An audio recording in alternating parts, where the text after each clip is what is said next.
Hello guys, well luckily the other three games have turned up, but I'll explain how much of a pain in the ass it's been. What, gonna piss too many games? He has too many games.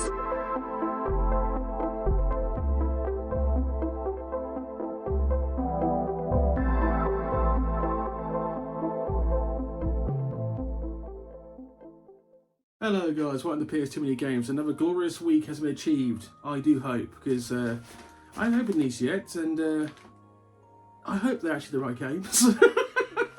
This'll be interesting. So for those who watched the last episode, the Germany episode, where I bought games from Germany, you will know that not all 8 games turned up in the same time. Only 5 turned up last Thursday. And today is Tuesday, so this is literally 1, 2, 3, 4, 5 days later, and the other 3 have just turned up. So I don't know how that works, considering I ordered them at the same time and they were supposedly sent at the same time. So another classic Momax moment. You win, but beware.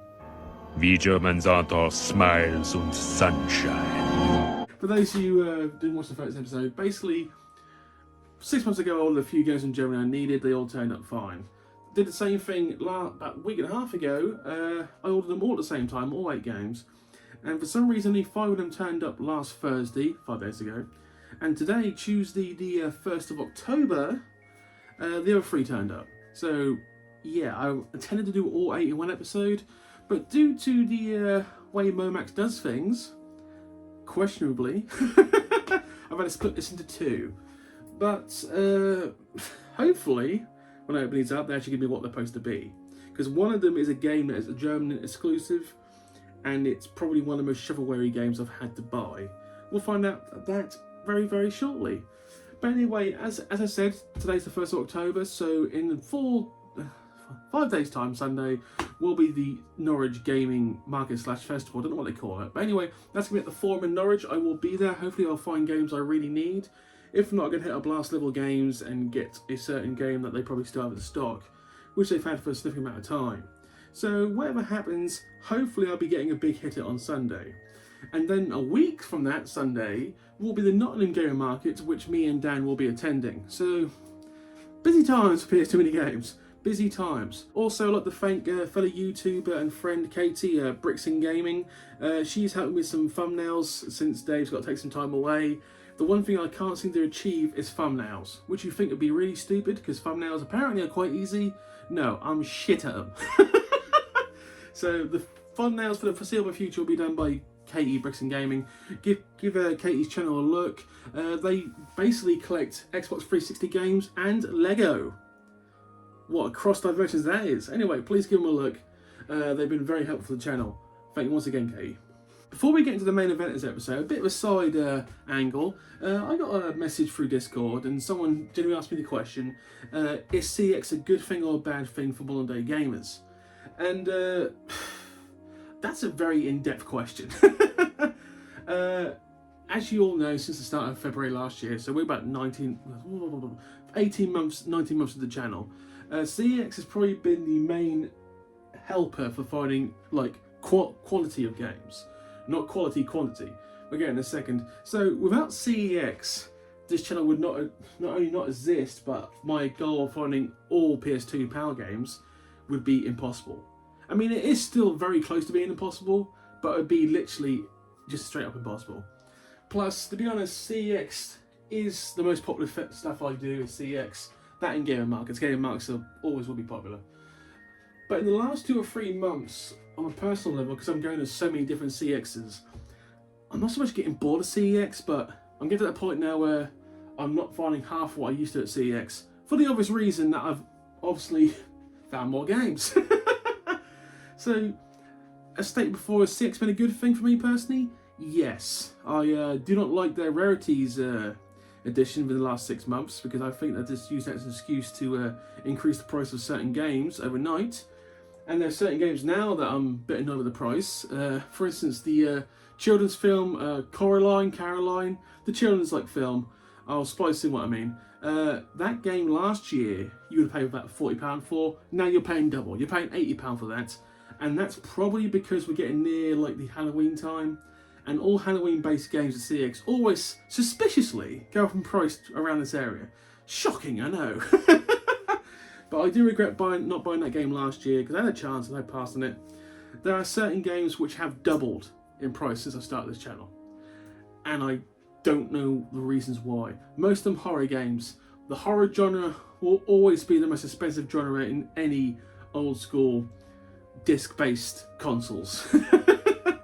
RPGs are probably second most expensive because RPGs give you a lot of content, and the majority of them, not all, are genuinely good games.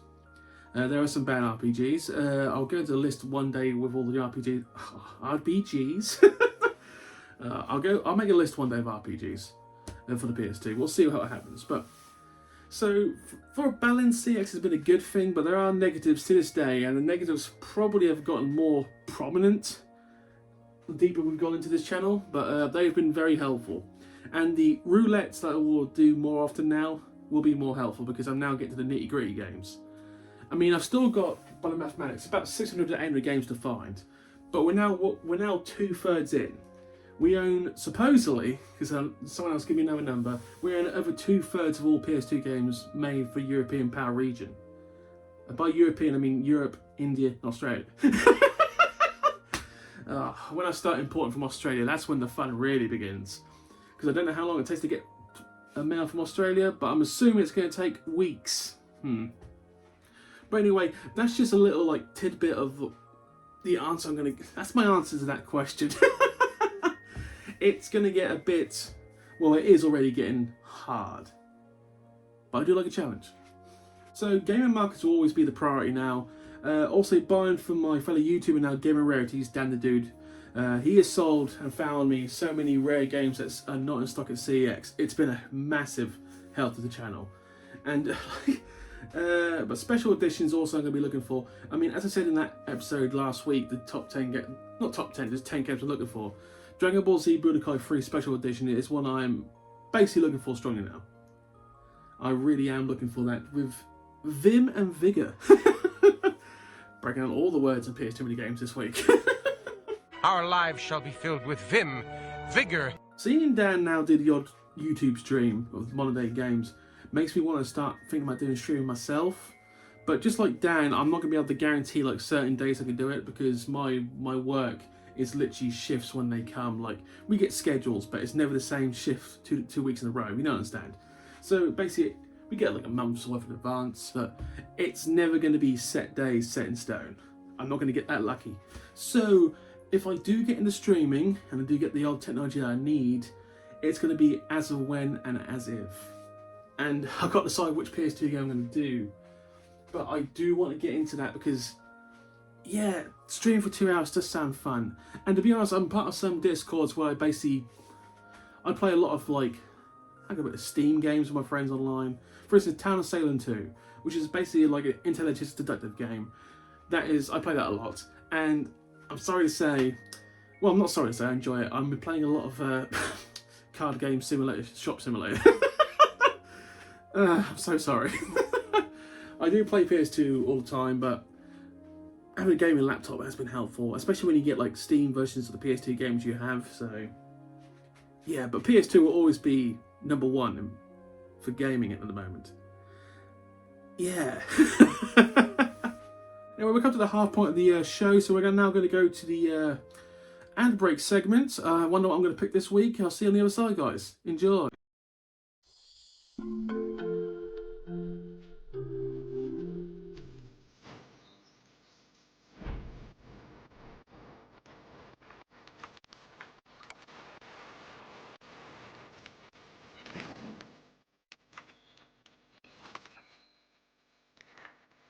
Mario's newest adventure unfolds as he takes to the sky, land, and sea in Paper Mario, the 1,000-Year Door, only for Nintendo GameCube, rated E for everyone. So it's been an interesting time with these Momax parcels because as you can see, they send them all singly, and I bought 8 of them, so I had 8 parcels. Obviously 4 days ago, and the 3 that turned up today. So, I mean, they're well packaged. I do hope so. And obviously they had to come all the way from Germany, which must have been interesting. Hang about. Okay. Right. Okay. If you could like zoom in on that, I think you'll find it says from Momax, and the bottom line, Netherlands.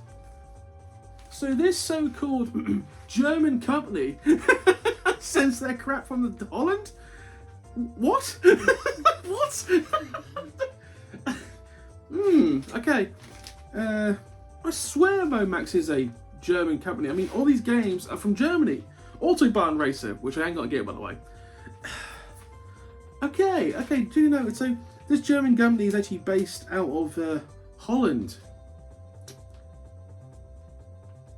Well, that's just fucking ridiculous. I am shocked and appalled. I mean, I didn't even look to see where they come from. I thought it was like German company is like, come from Germany. Apparently not. Anyway, let's get into this. Parcel number 1. These do open rather easily, by the way. Okay, so just put it there this side. So game number 1 of the day, and this is another one of football club games, FC Bayern Munich. Now, as I've stated in the past, all the football club games are very hard to buy, but this one's actually quite easy to find. Being the most popular football club in Germany, I still think it's the case. Didn't have to pay much, like 3 or 4 quid for this, but this will go to the stands, the stand and low stand for all the football games. Very happy to find this. I think I mentioned a couple of episodes ago or last week that some of those games are very hard to find. Like the Birmingham game is quite expensive. I think Ajax, the Dutch club Ajax, that's a hard and expensive game to find. So they're going to be reasonably hard to find, but it's so I'm still baffled by the fact that all these games from Germany came from Holland. Okay. Yeah, it doesn't compute. It doesn't compute. So, second game, and I mentioned this last week, and it has turned up, thank God. The original DTM Racer, so Toga Racer. So I've got all 3. Actually, I better open this to make sure it's in there. Yeah, it's in there. Okay, that's good. Always double checked. We learned that mistake from rugby. For those of you who weren't there for the Rugby CX episode, I bought these games and got to the actual opening part, and none of them were in there. They just had the cases. So I got all sorted out, but always check the games. Oh my god, yeah. So I have very luckily, because I don't know which game's in which parcel, saved the most shovelware game for last. Now, I shit you not, this is a German exclusive game. Well, it must be, because it's got a German name. This is a reality TV show game. There was not a British version of this, and no other country in Europe got a version of this. But I kid you not, and I hope the game's in there. For some reason, Germany decided to make a game for Germany's Next Top Model. And I will say this is just as up there as Carol Vorderman Sudoku for the most shovelware cash grab I've seen on the PS2. The fact this is only a German exclusive, so it's in German, and so I'm going to try and play a game that is only in German. This should be interesting. So yeah, this is probably the most shovelware game I've had to buy for the collection. That's saying something. Oh my god. I'm assuming that it was quite a popular show in Germany. I don't know what German tastes are like, but must be, because it got its own game. Weird. So that is pretty much it for this week's episode. This Sunday's episode, which will be the 6th, that will be a CX roulette. It will not be any of the 10 games I'm looking for, because that episode was made literally the day after I ordered that game. So yeah, if anyone's wondering that, yeah, it's not one of those 10 games. It is a game that I've been looking at for a small while, but we'll see what it's like this time. And unlike last time, where apparently my disc cleaner did not work properly, I have got a new disc cleaner, so that excuse cannot be used. Anyway, thank you for watching, guys. Please comment, like, subscribe. Once again, thanks Bricks and Gaming, Katie, for the thumbnail she's been doing for me. And I'll see you next time, guys. Thank you. Bye.